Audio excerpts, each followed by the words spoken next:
Chopin was extremely careful in modeling the correct arrangement of the hand in the mind of his students.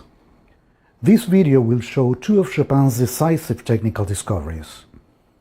One, that the hand needs support at its center of gravity, and two, that the finger is the trigger of all action.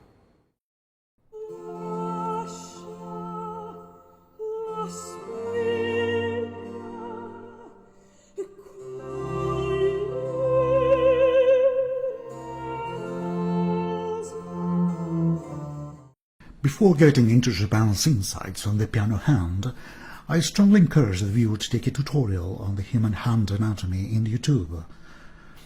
Here are a few short videos that I'd recommend all pianists consider studying as in university. Just like professional athletes, it is best if pianists get to know the bones, articulations, muscles, tendons, vascular system and nerves that participate in piano playing. For the beginner, not knowing consciously where the fingers articulate and support may instill long-term flaws.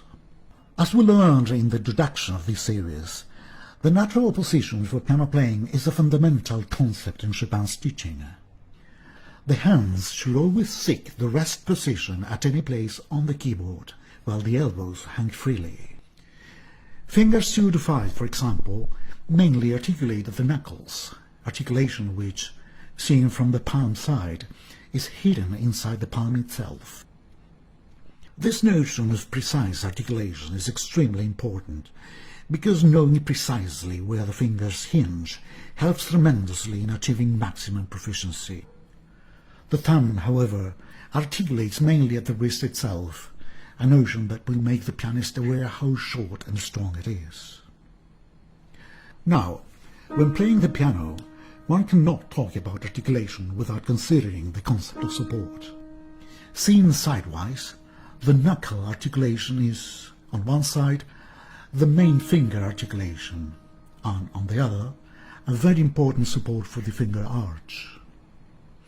A secondary support is the wrist itself. Here, we will notice that each finger finds support at different spots in the wrist. The wrist itself can be divided in 3 vertical sections or columns. The external column articulates with the thumb and second metacarpal. The internal column articulates with the 4th and 5th metacarpal. And the central column articulates with the 3rd finger. Chopin mentioned that the 3rd finger divides the hand in 2, which, from a carpal point of view, is also correct. The 3rd finger articulates with its own set of carpal bones, which in turn articulate with the main groove in the radius bone. The radius is the main bone in the forearm. The way each finger finds support at the wrist will have a major and decisive impact on proficient piano playing. From a biomechanical point of view, finger-to-finger legato resembles the act of walking a great deal. Luckily, walking mechanics has been analyzed and teaches us that the bones do provide a dynamic support, and that our neuromuscular system activates a different set of muscles during the walking cycle. Chopin was keen on the legato technique as the main tool to teach the walking over the keys. In his idea of legato, the finger falls lightly on the key with extreme sensitivity, and once the key is pressed and the sound is made, the same finger becomes a support to let the next one do the same. Walking and piano fingering have something else in common. Both have a center of gravity. In the case of the piano's extremity, the center of gravity is maintained around the heavy human wrist.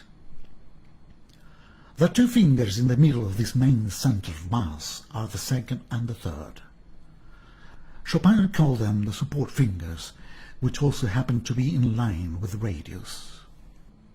This is why, in extensive arpeggios or scales, the hand inertia is guided by these supports.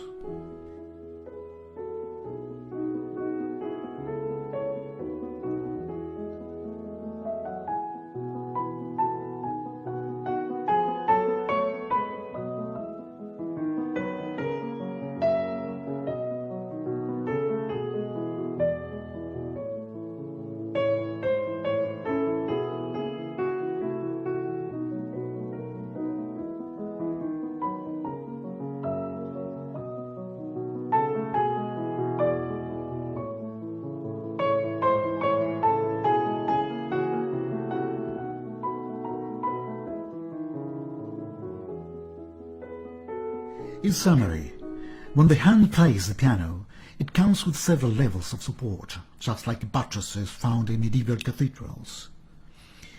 Each finger finds main support at the phalangeal metatarsal articulation and at the wrist carpal bones. The whole hand finds main support at fingers 2 and 3 during extensed passages. To end this video, the viewer is invited to consider that these findings are remarkable since hardly anyone mentioned the concept of support before Chopin did, and hardly anyone mentioned it afterwards.